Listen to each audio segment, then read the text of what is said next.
అందరికీ నమస్కారం. భోగాపురం ఎయిర్‌పోర్ట్. భోగం ఎవరిది? బాధ్యత ఎవరిది? ఎందుకు ఈ మాట అంటున్నానంటే, మొన్న ఆగస్టు 1 తేదీన ప్రధానమంత్రి నరేంద్ర మోడీ గారి చేతుల మీదుగా భోగాపురం ఎయిర్‌పోర్ట్ ప్రారంభించడం జరిగింది. ఈ రోజుకి 4 రోజులవుతుంది.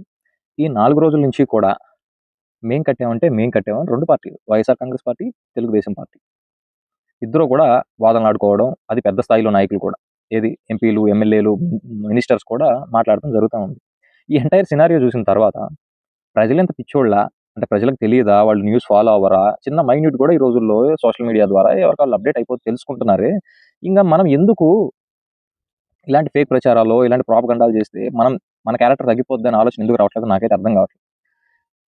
పవన్ కళ్యాణ్ గారు, చంద్రబాబు గారు, నారా లోకేష్ గారు కూడా జగన్మోహన్ రెడ్డి గారిని ఉద్దేశించి, జగన్మోహన్ రెడ్డి గారు అనని మాటని, ఏది ఎర్ర బస్సు కూడా రాని ఊరికి ఎయిర్‌పోర్ట్ ఎందుకు అన్న వాళ్ళకి సమాధానం చెప్తున్నాం అంటున్నారు. వాస్తవంగా ఆ రోజు ఏం జరిగింది అంటే 2017, 18 టైంలో అక్కడికి పర్యటన వెళ్ళినప్పుడు అక్కడ ఒక సోదరి చెప్పిన మాటని మేము చదువుకోవడానికి వెళ్దామంటే ఎర్ర బస్సే లేదన్నా, అలాంటి ఊరికి ఎయిర్ బస్ అంటున్నారు అని చెప్పి ఆమె ఏదైతే ఉందో ఆ మాటను జగన్మోహన్ రెడ్డి గారు మాట్లాడుతూ అని ఈ సోదరు అడుగుతుంది అని అన్నారు అంతే. ఆయన ఇప్పుడు దాన్ని అబ్జెక్ట్ చేయడం కానీ ఏమీ చేయలే. ఆయన దేనికి అబ్జెక్ట్ చేశారు జగన్మోహన్ రెడ్డి గారు అంటే, చంద్రబాబు నాయుడు గారు ఎయిర్‌పోర్ట్ పేరుతో 15,000 ఎకరాలు సమీకరిస్తున్నాను అంటే దాన్ని వ్యతిరేకించారు. ఒక్క జగన్మోహన్ రెడ్డి గారే కాదు, పవన్ కళ్యాణ్ గారు వ్యతిరేకించారు. పవన్ కళ్యాణ్ గారు చెప్పారు, చంద్రబాబు నాయుడు గారు మీ తెలుగుదేశం పార్టీ నాయకులు ఇక్కడ ఎయిర్‌పోర్ట్ పేరుతో చేస్తున్న భూ ఆక్రమణలు లేదంటే కరప్షన్ ఏదైతే ఉందో దాన్ని ఖచ్చితంగా నేను అడ్డుకుంటా అని చెప్పి ఆ రోజు పవన్ కళ్యాణ్ గారు కూడా మాట్లాడారు.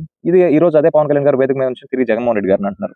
ఏది ఏమైనా కాలానికి విపరీతమైన మెమరీ పవర్ అని ఎక్కడ విన్నాను. కాబట్టి అందరికీ గుర్తుంది ఆ రోజు ఏం జరిగింది, ఈ రోజు ఏం జరిగింది అని. Okay, what ever happened is happened. ఇప్పుడు నేనేమంటానంటే, ఇది కేంద్ర ప్రభుత్వ ప్రతిపాదన. వైజాగ్ ఏదైతుందో అది నేవీ ఆపరేషన్స్ కూడా ఉంది. దాన్ని ఎక్స్‌పెండ్ చేయాలంటే అవ్వట్లేదు కాబట్టి సెపరేట్ ఎయిర్‌పోర్ట్ ఉంటే బెటర్ అనే ప్రపోజల్ తీసుకొచ్చింది సెంట్రల్ గవర్నమెంట్ రాష్ట్రం విడిపోయిన తర్వాత. పలానా ప్లేస్‌లో ఈ ఏరియాలో కడదాం, అక్కడ 15,000 ఎకరాలు కావాలి అని ఒక ప్రతిపాదన తీసుకొచ్చింది చంద్రబాబు నాయుడు గారు. ఆ ప్రతిపాదన తీసుకొచ్చి ల్యాండ్ ఎక్వైరీకి స్టార్ట్ చేస్తే అక్కడ ఉన్న రైతులు వాళ్ళందరూ వ్యతిరేకమైపోయి కోర్టులో కేసులేయడం స్టార్ట్ చేశారు. అయితే ఆదరా బాదరాగా ఫిబ్రవరి 2019లో చంద్రబాబు నాయుడు గారు అంటే ఎలక్షన్స్‌కి ఇంకో నెల, 2 నెలలు ఉందనగా వెళ్లి అక్కడ ఎయిర్‌పోర్ట్ కడుతున్నాను శంకుస్థాపన చేశారు. ఆ తర్వాత ఆయన ఓడిపోయారు. 2019లో జగన్మోహన్ రెడ్డి గారు అధికారంలోకి వచ్చిన తర్వాత 15,000 ఎకరాలు అవసరం లేదు, ఇక్కడ మేము కరప్షన్ గానీ ఇలాంటివి ఏమి ఎంకరేజ్ చేయం, ఎంతవరకు అయితే కావాలో అంతవరకు తీసుకుంటామని 2,700 ఎకరాలు చాలు అని మిగిలిన రైతులందరినీ ఒప్పించి ఆ కోర్టు కేసులన్నీ తీయించేసి వీళ్ళకి కాంపెన్సేషన్ ఇచ్చి, అలానే ఇల్లు కోల్పోతున్న వాళ్ళకి టౌన్‌షిప్ రెడీ చేసి R&R ప్యాకేజీలు మొత్తం ఎవ్రీథింగ్ వాళ్ళకి భూసేకరణ సంబంధించిన డబ్బులు మొత్తం కూడా ప్రభుత్వం కట్టేసింది.